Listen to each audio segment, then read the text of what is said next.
This is the humble house of Bilbo Baggins. A small house with 4 rooms. This house has many chickens and cows. Oh, where are my manners? Let me introduce myself. I am the narrator. I'm going to be telling you the story just to get you up to speed on this page. When you see this page, that's when you know when I'm talking. When you see this view, this is Bilbo's eye view of what he sees of the world. This is a story about a little hero who doesn't even know he's a hero. It all starts here. Oh, it's a beautiful day outside, isn't it? Yeah. As Bilbo went out for a small walk to smoke his pipe, he then looked back at his house and said,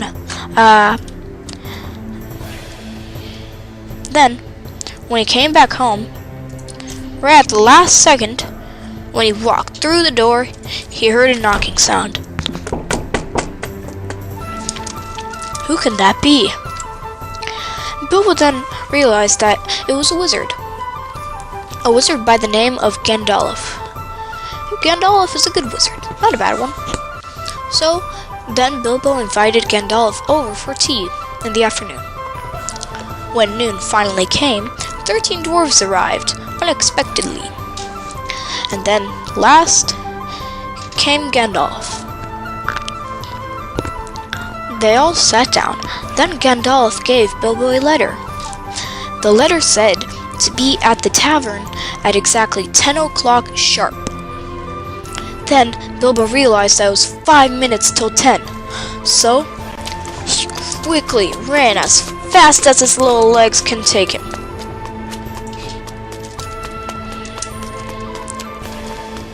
Well, of course, you don't have to watch him traveling. Let's just say they got there safely. Bilbo was running so fast that he realized that chunks were loading in front of his eyes. And this is an incredible speed. So then he kept on running and running and running through the forest until he saw a couple of pigs. Then he realized that it was getting closer and closer to the tavern.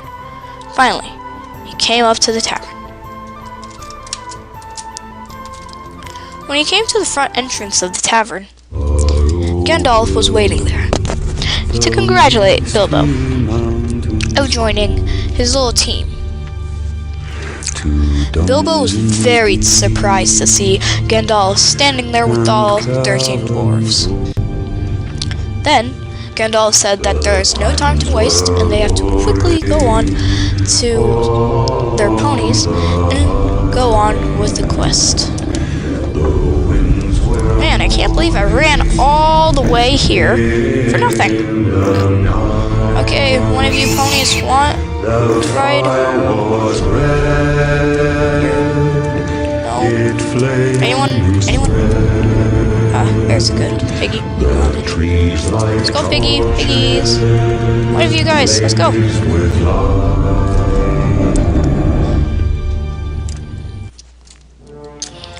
Well, let's just skip this part, because it takes Bilbo a long time to tame one of them. Bilbo finally tamed one of the piggies. But riding the pig wasn't so easy. It wasn't as easy as he thought it would. Then, as they went along, past snowmen, then Bilbo saw a small light in the forest. It was a small campsite made by the goblins. The goblins were furious because they were so starving from last night. Then, Bilbo came up closer, and then one of the goblins spotted him and sabotaged him. Bilbo then was just hoping for luck. At the very last second, Gandalf came and scared away the goblins. This is where the story continues. Gandalf, man, I am so lucky. Thank you. Thank you for preventing me from being eaten alive, Gandalf. Hey, Gandalf. Oh, where'd he go? Oh well.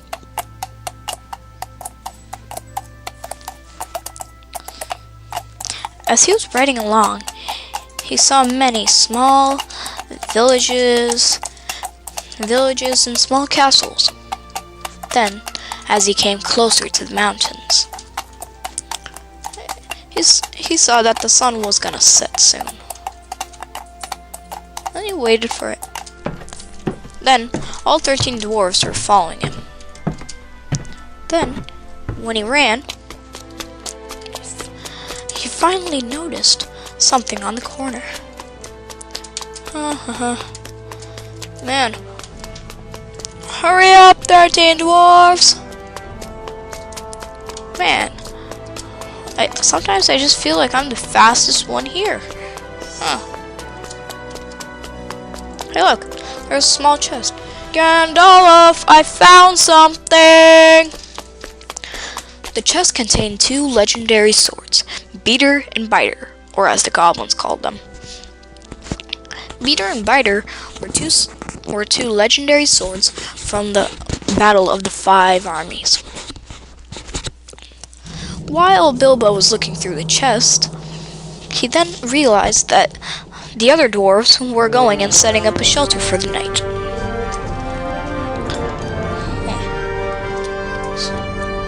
Where'd all the other dwarves go? Oh, must be setting up shelter. I see they already set up a small stairway. Very efficient. Very efficient. As he came up to the small campsite, he noticed it was almost going to be nighttime. And he said to himself, well, at least it's not that dark. That's, my friends, where this part of the story ends. To Bilbo's surprise, it was already nighttime. In a blink of an eye. Then, he just went to bed. Gandalf woke him up in the middle of the night and said that he found a better shelter with the other dwarves. So then Bilbo agreed to go and check it out. The dwarves already set up a couple of beds and started a small fire with a flint and steel. Now with that fire started, it was nice and cozy in the cave. Until Bilbo had a weird dream of the back wall opening up with a bright white light shining through it. To his astonishment, it actually happened when he woke up. Then he saw that his ponies were getting dragged away by something. He quickly ran into the cave, woke up Gandalf, and then they all went inside. Then Gandalf and the other dwarves, plus Bilbo, saw a Goblin King. The Goblin King was laughing. Then, out of nowhere, Gandalf cast a small spell that turned off all the lights in the room. That instant, there was a bright flash that then split the Goblin King in half. The Goblin King was dead. Thorin, of course, did it, but then Bilbo quickly ran into a small tunnel with the other dwarves. Once he ran into the small tunnel, he was then captured. He was thrown into a small cell where he found a small golden ring, which had magical powers, which he'll find out later on in the story. He then put the ring in his pocket, and then somehow slipped away and found a small passageway. He followed the passageway, hoping that would lead to an exit. Man, I feel so bad for the other dwarves. I mean, I hope they didn't die or anything. Actually, you know what? It's just funny. Gandalf and Thorin would never let that happen. I'm just lucky to be alive. To Bilbo's astonishment, it was still nighttime. The time passed by really slowly. That's what he thought. When he finally got out of the cave, he climbed up a small hill, hoping for a better view. He saw lights in the distance, but they were too far away, and he thought that they were just regular torches set up for a path, until he came up to a small house. The owner of the house was Gollum, or, as some people know from Lord of the Rings, Smeagol. Smeagol set up a small challenge for Bilbo, and if Bilbo wins, Smeagol lets him go and shows him the way out. But if he loses, then he will be Smeagol's slave for the rest of his days. Bilbo of course won, since he's the main character, and Smeagol wanted to congratulate him. So he went down into his basement and was looking for something. A ring, a small golden ring, the same one that Bilbo found in the cell. Then, Bilbo was accused for stealing Gollum's ring, or Smeagol. Gollum was furious. Gollum ran after Smeagol. Then, he realized that he could use the help of some goblins. Bilbo then started running as fast as he could, until he realized that his hand went into his pocket for a split second, and then the ring was on him. He turned invisible, but Bilbo still didn't know that, until he came up to a small sign that said, "That way."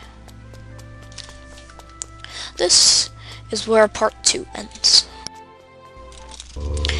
Bilbo then started to run as fast as he could through a small desert. Well, of course you don't have to watch that, because I can always skip this part. Just one of the powers of being a narrator. Well, Bilbo then saw a small sign that showed that way. Bilbo then came up to the 2 towers and started walking. Then, when he went inside the 2 towers, he noticed that Gandalf was standing there and talking to Gandalf's guard. The guard said that he just couldn't find Bilbo because he has his own duties to retain. Well, Gandalf was sad. Then, Bilbo still had his ring on, went outside, closed the door after him, and went to a small meeting room nearby, and he saw him. He saw that there were a couple of doors inside. He thought that there were all 13, and there were. Well, Bilbo went inside, and then he and Gandalf and all the other 13 dwarves talked. They all talked for a small while until they heard a howl. A wild howling outside. They started to run. Oh no, I do not want to be hunted down by wolves. I do not want to be hunted down by wolves. Move away, leaves. Bilbo then reached a small clearing. They came by tons of wolves. The wolves started running them. The only way up was up 5 trees. Then Gandalf shot a magical spell that set one of the wolves on fire. Wolf after wolf, they started catching on fire. Then Gandalf, the other dwarves, and Bilbo heard laughing. Laughing was coming from the north direction, where tons of goblins were standing and laughing at the wolves. Till finally, there was a small spark that went off one of the wolves and caught the tree on fire. Bilbo ran up to the neighboring trees, but it was all on fire. It was on fire in the blink of an eye, till it was the end. Read to find out what happens next, and then you will truly join the adventure. In the night, the fire was red, it flaming spread. tree.